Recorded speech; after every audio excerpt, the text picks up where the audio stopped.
আলাইকুম। আমাদের আজকের প্রজেক্টটি হচ্ছে আমাদের 4th সেমিস্টারের ইলেকট্রনিক্স 2 কোর্সের ফজলারা বিসারের আন্ডার যে কোর্সটি আমাকে দিয়েছে সেটা হচ্ছে অ্যান্টি থেফট অ্যালার্ম সিস্টেম। এখন আমি দেখাবো প্রজেক্টটা কীভাবে কাজ করে। প্রথমে আমরা সাপ্লাইটা দিব। দেখতে পাচ্ছেন এখানে একটা ট্রান্সফর্মার আছে। ট্রান্সফর্মার থেকে হচ্ছে আমরা রেকটিফাই হয়ে 12 ভোল্টে আমরা কনভার্ট হবে। আর এটা হচ্ছে আমাদের পিআইএ সেন্সর, অর্থাৎ যেটা মোশন সেন্সর। এটা যদি সামনে কোনো কিছু আসে তাহলে সেটা হচ্ছে আপনার ডিটেক্ট করবে। অর্থাৎ এখন আমি আপনাদেরকে দেখাতে যাচ্ছি জিনিসটা।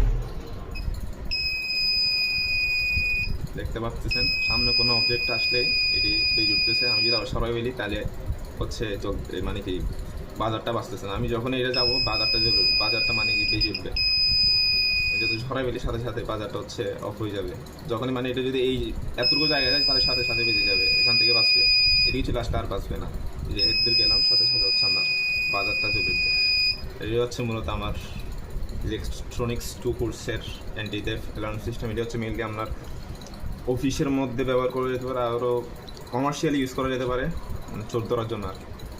ধন্যবাদ সবাইকে।